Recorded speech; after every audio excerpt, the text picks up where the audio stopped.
The Festival of India has been a signature event for Atlanta's Indian American community for years. Filled with dance, song, food, and politics. And we were thinking about him running for office, so it's good to see you guys doing the same thing. Maybe he can take my lead.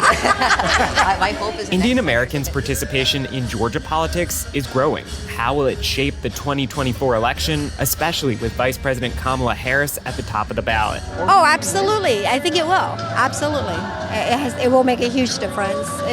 We need our footprints. What could this mean for electing Indian Americans on the local level? Never would have imagined that you'd have two candidates, the top of the ticket and down ballot, who are both Indian American in my hometown. This week, how Indian Americans could shape Georgia's presidential race. Plus, more drama at the state election board. And we hear from actress Julia Roberts. I believe in Georgia. I wouldn't have come home if I didn't believe that we can accomplish really beautiful goals that will extend beyond our state's borders. I'm WABE Politics reporter Sam Gringlas. I'm WABE Politics reporter Rahul Bali, and this is Plugged In, a WABE Politics podcast.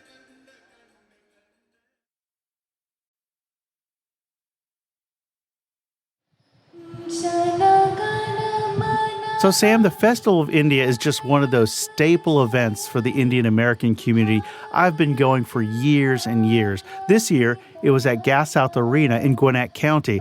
There are dance competitions, food stalls, clothing stalls.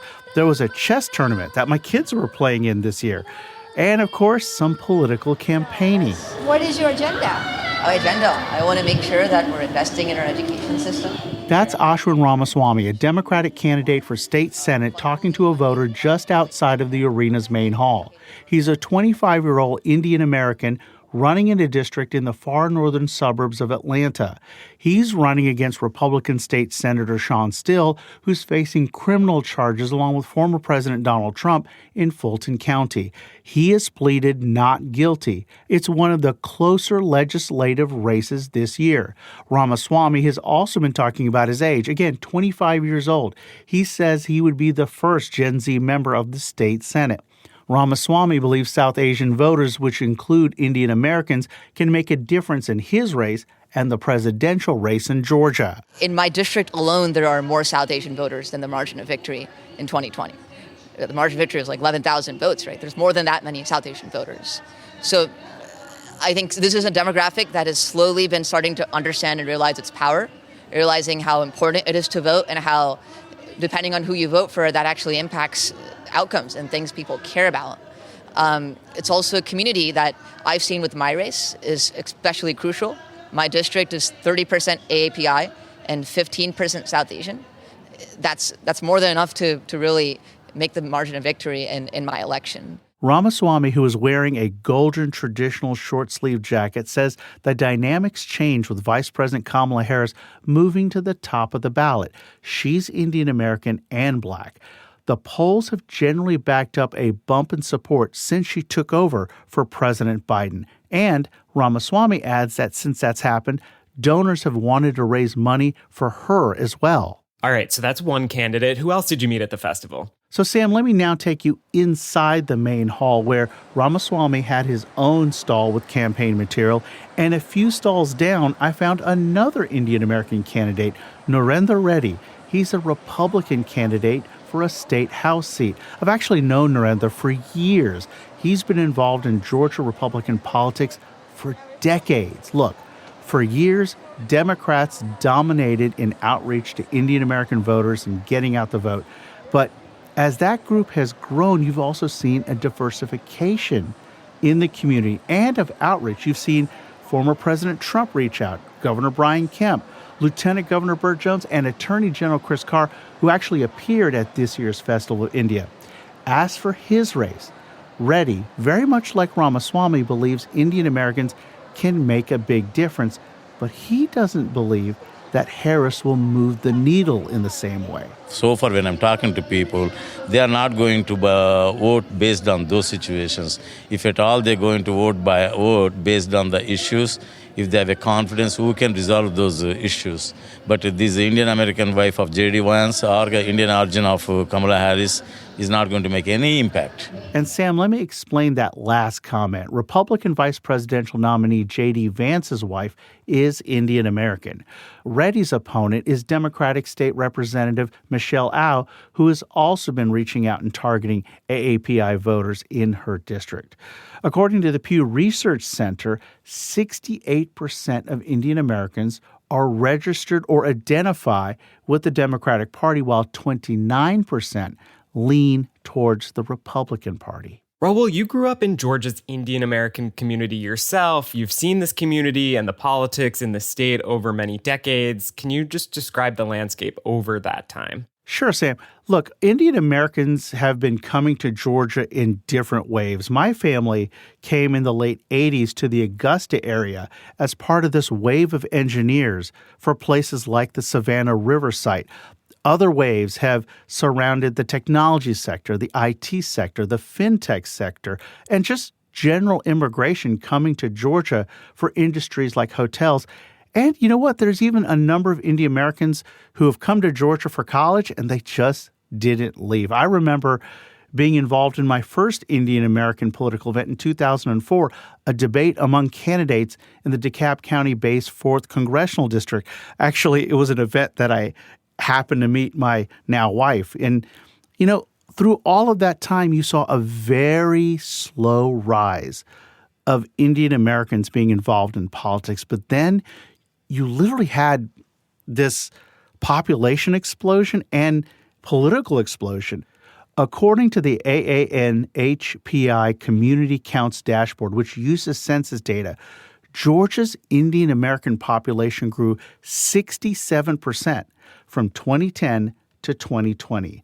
And, you know, in 2020, I remember seeing Desis for Biden signs. Now, Desi is another reference for those of South Asian descent, and you saw significant outreach by the Trump campaign. Yeah, and in 2022, we both went to see then candidate for U.S. Senate Republican Herschel Walker and former South Carolina Governor Nikki Haley holding a campaign event at the Global Mall in Norcross. Yeah, that's a long-standing Indian American mall, and there was a turnout of Indian American Republicans who were there for a range of issues like taxes, small business issues, and crime. Still, Reddy brings up a concern that I've heard from others in the community, that there are some in the Indian American community that are still not engaging in American politics. Particularly the immigrants who came from India, still they look at the politics of India more interestingly than American politics.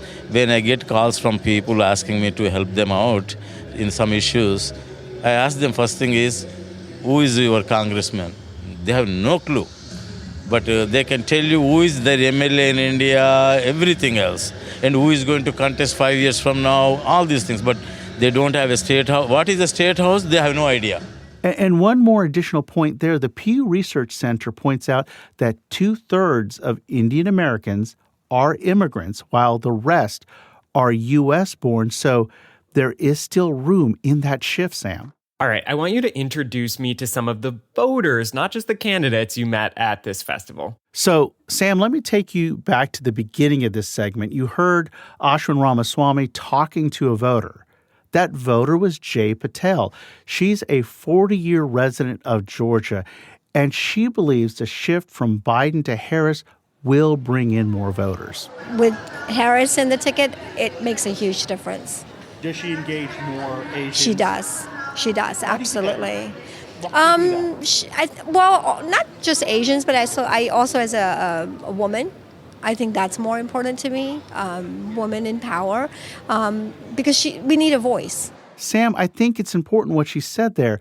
Just like Indian American Republicans who are voting on a range of issues for Patel, it's not just about being Indian American or Asian American. Look, there have been Indian American candidates on the national level, Harris, Vivek Ramaswamy. You mentioned Nikki Haley. Even going back quite a few years, Bobby Jindal. But Patel talks about seeing more Indian American candidates locally. I'm proud. It's not about win or lose. I'm proud that somebody represents us. I'm proud that they take a stand. I'm proud that they make an effort. Until you try, you don't know that you can succeed. So that's what we encourage our own son to run for politics. And before we wrap up here, Sam, I wanted to share the thoughts of an undecided Indian American voter named Venkat Shah from Cumming. Now, you may remember that I mentioned my boys were playing in a chess tournament at the Festival of India. Well, so was his kid. So he was in the room across from the tournament. And, that's when we chatted about politics and he shared some of the conversations he's having with other Indian Americans. So one common theme I have heard about, the Trump coming in, right? It will help the stock market because he's kind of a capitalist, and then he coming in is good news for the Wall Street. So in that sense, right, yeah, maybe I'm leaning towards Trump, but then in the past I have seen also Trump, being a petulant little child, if I may say that. And so it's like, I do not have an opinion at this point in who I'm going to vote. Probably I will do my due diligence when the time comes for voting, yeah. So, Sam, the bottom line here is that the Indian American community has been slowly growing over the decades in Georgia, but now it has quickly asserted itself politically, both on the Democratic and Republican side. It is an interesting thing to note that while Georgia has one of the biggest Asian American state legislative contingents at 11, it doesn't have any Indian American representatives, something both candidates mentioned at the Festival of India. Let's take a break here. This is Plugged In, a WABE Politics Podcast.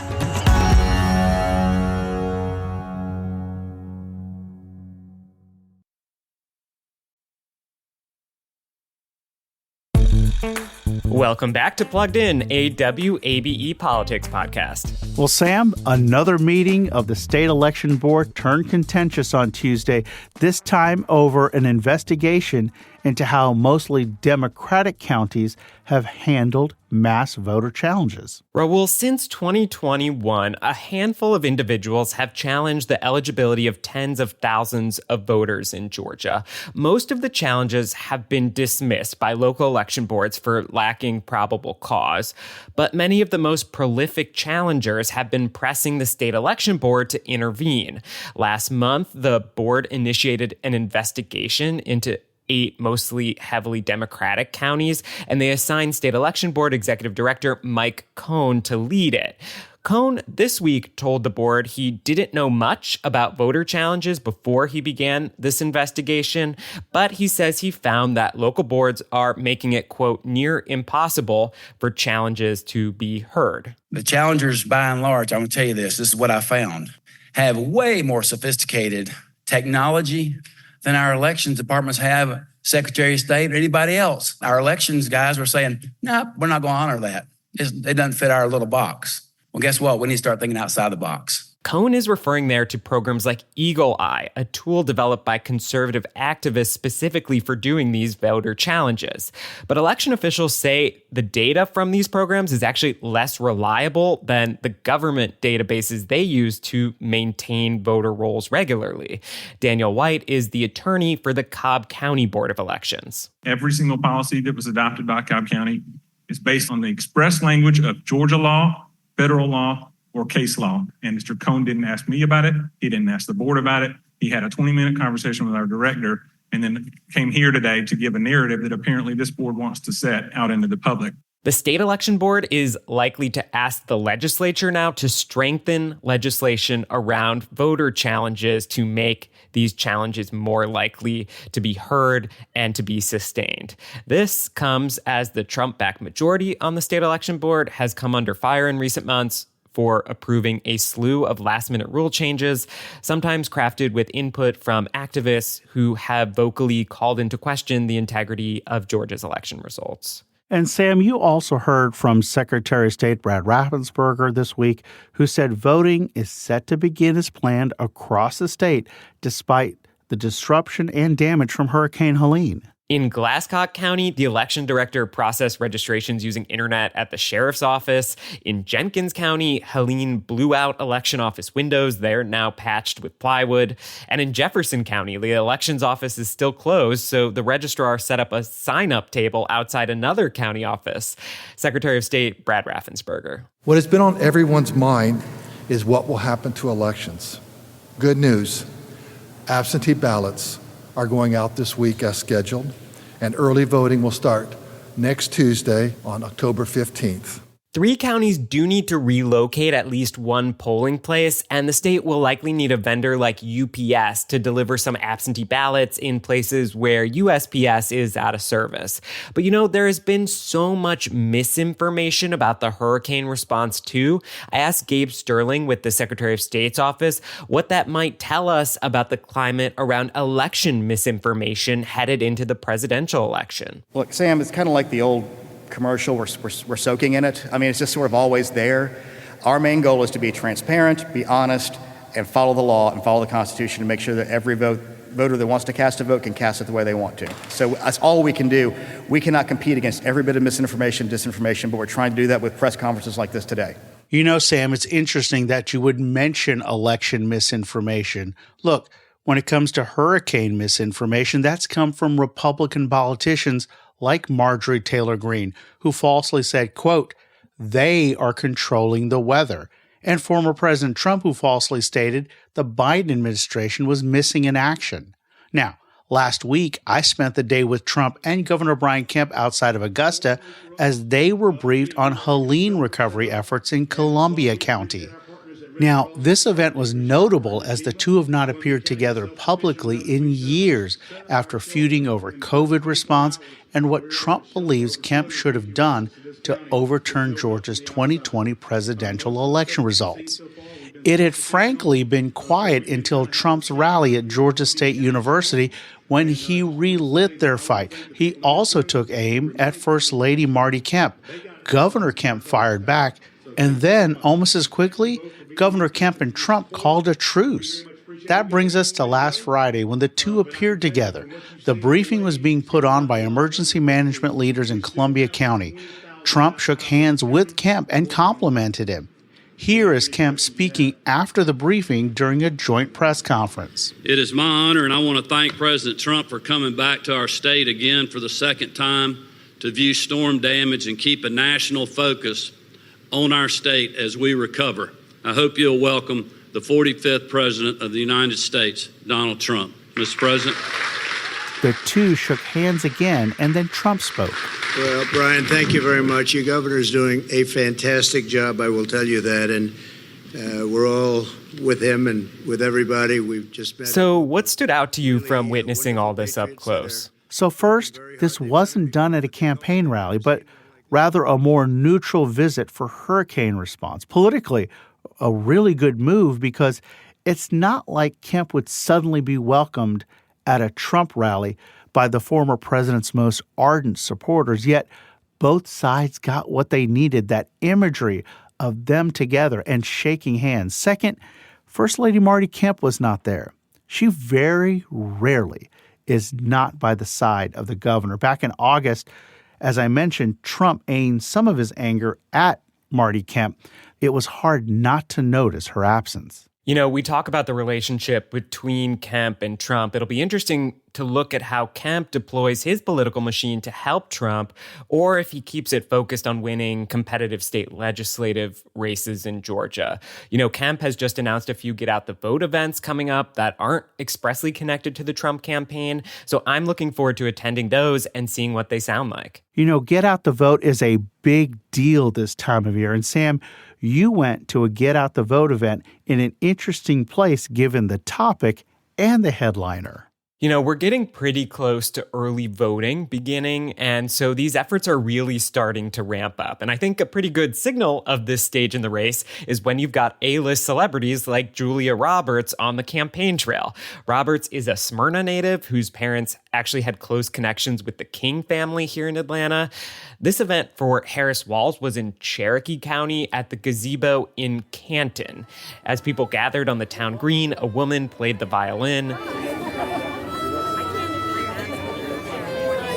This is a pretty Republican, exurban county, so many of the voters I talked to told me they were surprised to know that there were this many other Democrats in their community. Several voters told me they don't put up yard signs or even talk politics with their neighbors. One woman said she has a Lotus sign in her yard a nod to Kamala Harris for basically people if you know, you know, but even doing that felt like a big deal. Roberts encouraged this Democratic crowd to have conversations about the election with their neighbors despite that climate. Clearly, we all feel the same. We're all standing here together.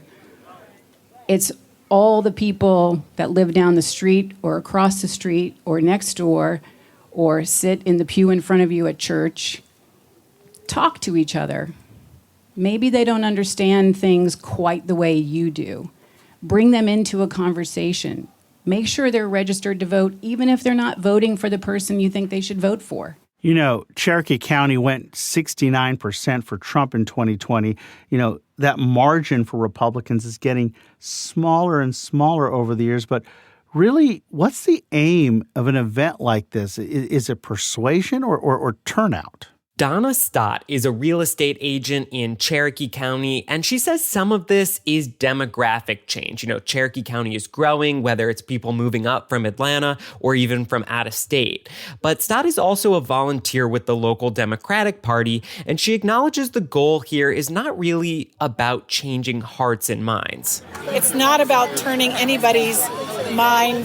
It's not about doing that. That's not what we're working on. What we're working on is letting Democrats know there are a lot of us, and your vote counts. Get out and vote. A couple other people I want to introduce you to. This event was billed as focusing on reproductive rights, and I talked about this with 3 generations of women who came to the event. Mother-daughter Julie Snyder and Elise Deal, and family friend Patricia Misa.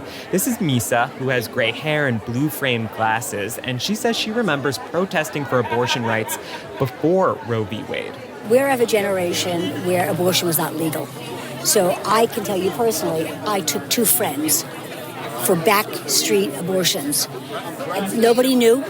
You walked into these dark rooms. So that's what I was a part of. Elise Deal, the youngest of the group, told me Georgia's roughly 6-week abortion ban was making her consider whether she wants to even stay in Georgia. You'll hear her first and then her mom, Julie. I don't want to be pregnant in Georgia. If I can't get the proper health care that I think I deserve with a doctor, why would I stay?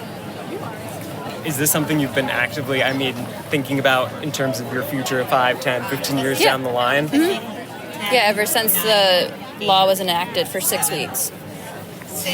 And how does it feel for you to hear that? Well, it breaks my heart.